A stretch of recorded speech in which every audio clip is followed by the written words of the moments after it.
Boa noite. O Tribuna Notícias está começando agora com os seguintes destaques. Fábricas de picolés já estão em ritmo de verão. Polícia Federal vai extraditar africanos clandestinos. Incêndio destrói casa em Aribiri, Vila Velha. E começamos com os números do mercado financeiro desta terça-feira em Vitória. O dólar no paralelo foi comprado hoje a 132 cruzeiros reais e vendido a 136. Dólar comercial foi comprado a 134 cruzeiros reais e 9 centavos e vendido a 134,10. Caderneiros de poupança com aniversário amanhã, dia 6, vão render 35,54%. O grama do ouro foi negociado a 1.537 cruzeiros reais.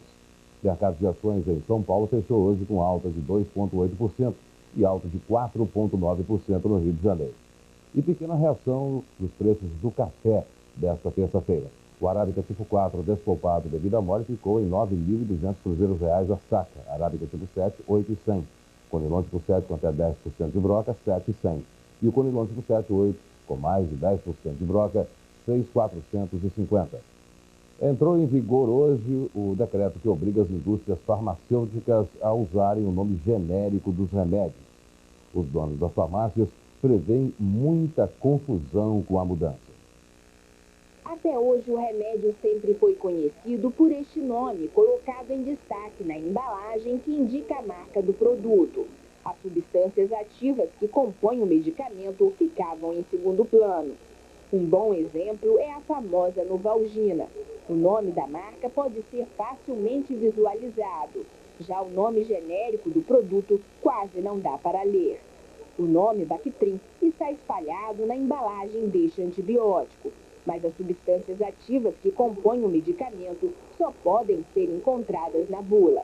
A partir de hoje, com o decreto 793, isso vai mudar. As indústrias farmacêuticas e até os médicos, na hora de receitar um remédio, vão ser obrigados a destacar os nomes genéricos e não as marcas dos produtos.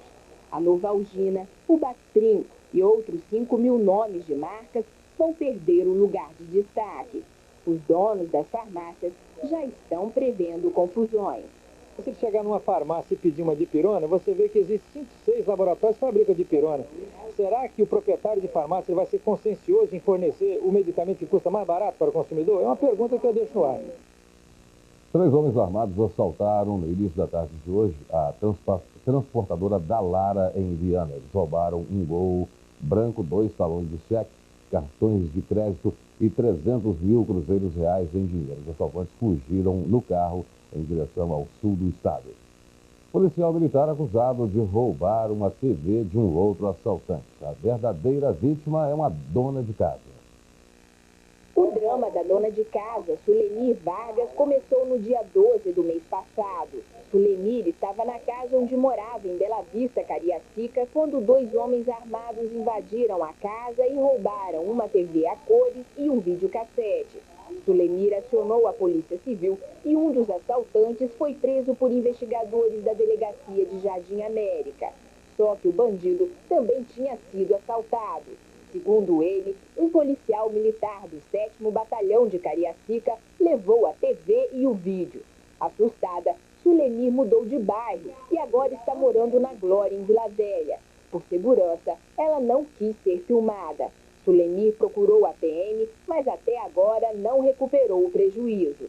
Conseguimos pegar o ladrão, só que o ladrão falou que o outro ladrão roubou dele, mas não era ladrão, era os PM. Que policial militar? Era o Washington Luiz, por apelido de Batata, que ele identificou ele como deu um tiro na perna dele e levou o roubo, a minha televisão e meu vídeo, só que ele está negando. Nós conversamos com o capitão Orlandi, da Polícia Militar, responsável pela investigação do caso. O capitão disse que o soldado Washington Luiz da Silva nega o roubo, mas que a PM vai abrir inquérito policial militar. Africanos que estavam clandestinos em um navio vão ser extraditados pela Polícia Federal. Ontem, eles foram transferidos para um hotel. Os 4 africanos clandestinos foram levados ontem à noite para o Hotel Aruan, depois de receberem autorização da Justiça Federal para desembarcarem do navio Niger Brás. O navio estava atracado há 4 dias no porto de Capuaba com um carregamento de algodão. 2 dos passageiros clandestinos vieram de Gana e 2 da Libéria. Até as autoridades policiais serem comunicadas oficialmente da presença deles em território brasileiro, os africanos foram mantidos presos em condições precárias dentro do navio. Os 4 africanos vão ficar em Vitória até que se desenrole o processo de extradição para os países de origem. Como não existe mais a chamada prisão administrativa, eles vão ficar hospedados no Hotel Aruan enquanto for necessário. Toda a despesa com hospedagem, inclusive com a viagem de volta, vai ser paga pela seguradora da Offshore, a agência marítima responsável pelo navio.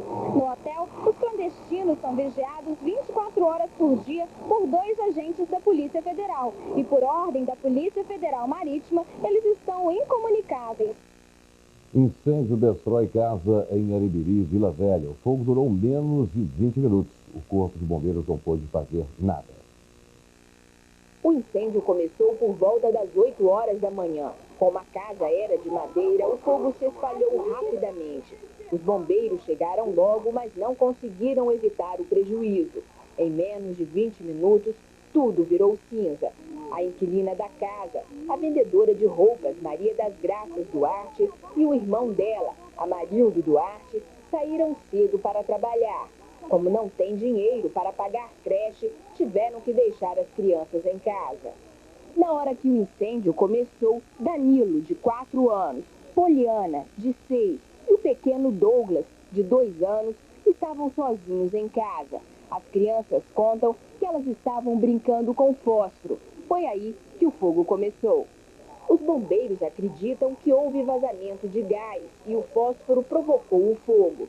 Por sorte, as crianças conseguiram escapar com a ajuda de vizinhos, mas o pior poderia ter acontecido. Quais são os cuidados que os pais devem ter ao deixar as crianças em casa? Primeiro, evitar deixar qualquer material inflamável ao alcance das crianças. E o segundo é deixar sempre uma pessoa responsável para tomar conta dessas crianças. Mas não tem jeito, não tem juízo, né? Então, uma pessoa responsável tomando conta é muito importante. Indústrias de picolés e sorvetes já estão produzindo em ritmo de verão. Os detalhes depois do intervalo.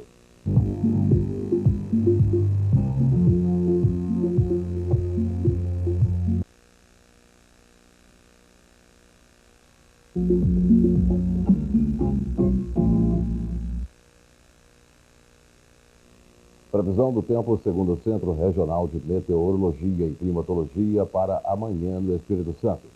Nesta quarta-feira, tempo nublado encoberto, chuvas e trovoadas isoladas, temperatura em declínio. A mínima de hoje em Vitória foi de 23,6 e máxima de 31,2 graus.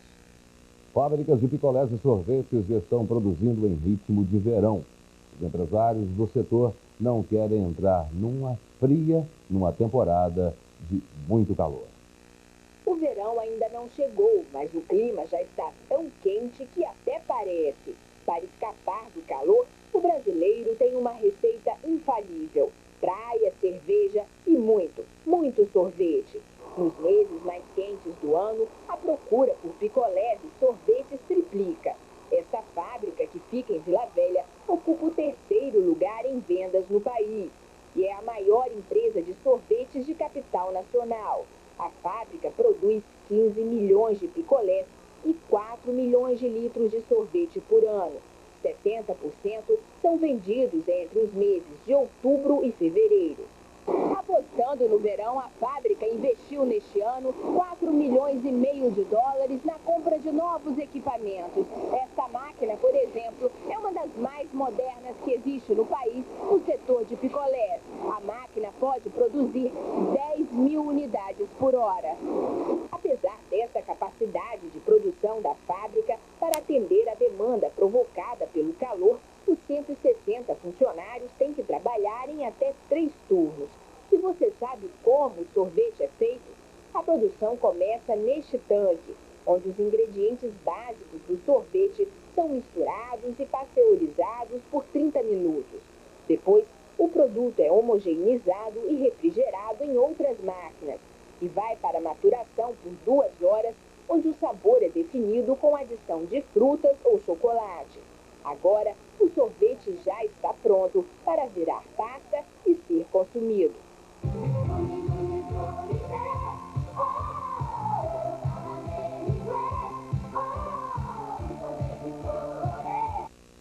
O município da Serra ganha centro esportivo de presente do governo federal. Esse é o destaque do Bloco de Esportes, que tem também informações de canoagem. É com você, Renato Pauliello. Clésio, o meu xará, Renato Barramar, confirmou o favoritismo e venceu o Campeonato Brasileiro de Canoagem nas Ondas, que aconteceu domingo passado na Barra do Jucu. Renato estava tão confiante que sabia que seria o campeão. Desde o primeiro momento que entrei na água, eu fui para vencer. Qual foi a sua maior dificuldade?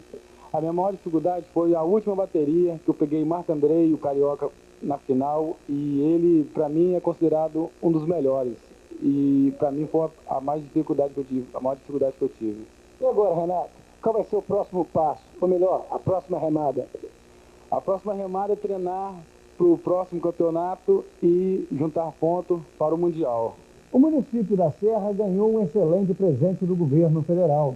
Trata-se de um CAIC esportivo. Para quem não sabe, CAIC é Centro de Atenção Integral à Criança. E o prefeito João Batista Mota foi longe, bem longe, para ver o modelo que ele vai construir na Serra.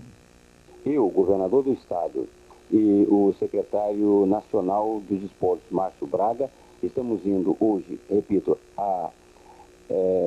para o Rio Grande do Norte, para vermos o único CAIC esportivo construído no Brasil. E, se Deus quiser, ele deverá ser iniciado nos próximos dias, numa região que fica entre Laranjeiras e Jacaraí. É uma área de 100 mil metros quadrados de área construída, com 2 piscinas olímpicas, com pistas de atletismo, campo de futebol, alojamento para que atletas de outros estados ou de outros países venham participar de futuras Olimpíadas, de futuras disputas esportivas em nosso município. A atual Constituição do Brasil está completando hoje 5 anos. Hoje também o Congresso Nacional começa a revisão à Constituição. Confira na reportagem de Ilustra Coutinho. Hoje, 5 de outubro, é o aniversário da lei máxima do país. Promulgada há exatamente 5 anos, a Constituição brasileira se prepara para a sua primeira revisão. É hora de completar o que ainda não foi definido e de consertar o que não deu certo. A revisão constitucional já estava planejada desde 88, quando a atual Constituição entrou em vigor. Em Brasília, parlamentares, juristas e sindicalistas se dividem entre a favor ou contra a reforma da Constituição. Mas de Capixaba, como vê a revisão constitucional? Tudo que se diz lei tem que ser mudado. Por quê? Porque o povo já não tem garantia, quem tem vaga.